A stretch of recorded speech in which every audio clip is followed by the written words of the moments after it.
Welcome to Tribune News on Q, your go-to afternoon news source, only here at Daily Tribune. We're live on Daily Tribune's Facebook page, Tribune Now on YouTube, and Daily Tribune Official on TikTok. I'm Patricia Ramirez, bringing you today's top stories. DPWH Secretary Manuel Bonoan assured the public Wednesday that alleged ghost flood control projects will be validated and investigated.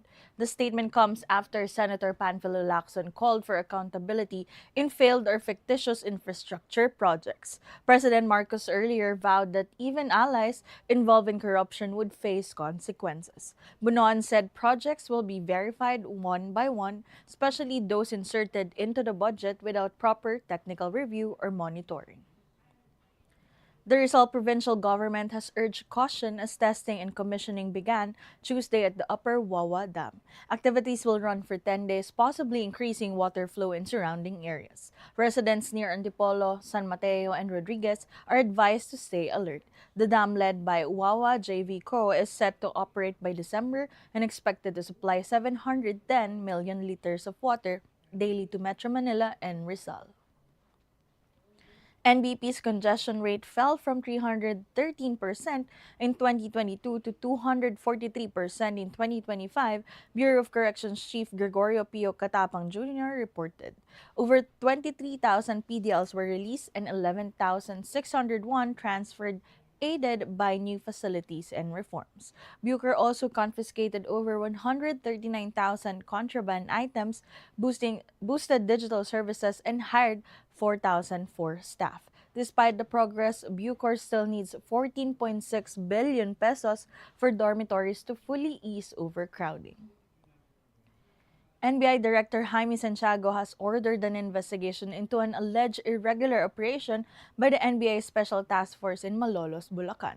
The probe follows complaints from the Chinese embassy and a lawyer for Chinese nationals arrested at the resort linked to scams. STF agents allegedly gave a wrong address for a search warrant. Personnel have been reassigned while the Internal Affairs Division conducts a full investigation. No charges have been filed so far. Now for international news update, thousands gathered in Hiroshima on Wednesday to mark the 80 years since the 1945 atomic bombing, with a moment of silence held starting at 8:15 a.m., which was the blast's exact time. Mayor Kazumi Matsui urged world leaders to abandon nuclear weapons, warning against rising military buildups. Representatives from 120 nations, including the U.S., attended. Survivors, now fewer than 100,000, continue to call for peace as fears of repeating history grow amid global tensions. Now for business, President Ferdinand Marcos Jr. ordered a 60-day suspension of rice importation starting September 1 to protect local farmers during harvest season. The directive, made after consultation with the Cabinet and Agricultural Secretary Francisco Chu Laurel Jr., aims to stabilize palay prices and prevent cheap imports from hurting farmers. While tariff hikes were discussed, Marcos said it's not yet time to adjust rice import duties. Now for a Philippine Stock Exchange update, it opened strong today at PSI climbing at 37.66 points to 6,391.29, up by 0.59%. All shares followed suit, gaining 12.60 points. The services sector led with a 3.24% surge, while financials lagged behind. Among top movers for the day is ICT, soared by 6.48%, while Plus dropped over 5%. Now for a sports update, U.S. President Donald Trump has established and will lead a federal task force for the 2028 Los Angeles Olympics, vowing to ensure a safe and successful event. Trump, joined by Vice President J.D. Vance, hinted at deploying the National Guard if needed. The move stirred political tension with LA officials, but Olympic chair Casey Wasserman expressed support. Trump also reiterated his stance on transgender athletes and strict eligibility testing.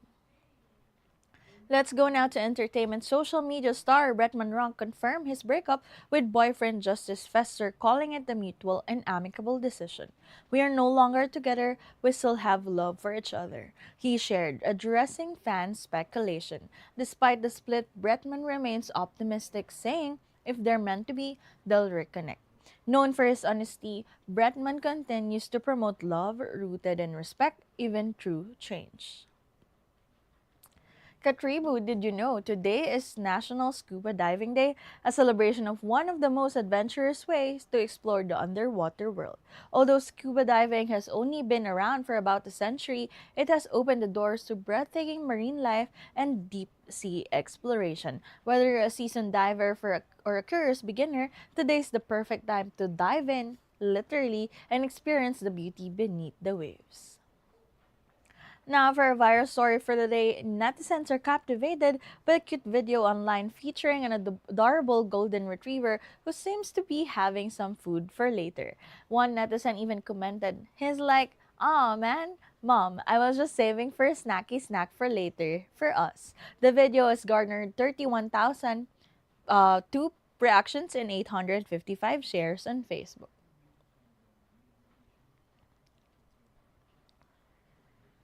And that's all for now. Join us again at 4:30 p.m. for updates. I'm Patricia Ramirez, and this has been Tribune News on Cue.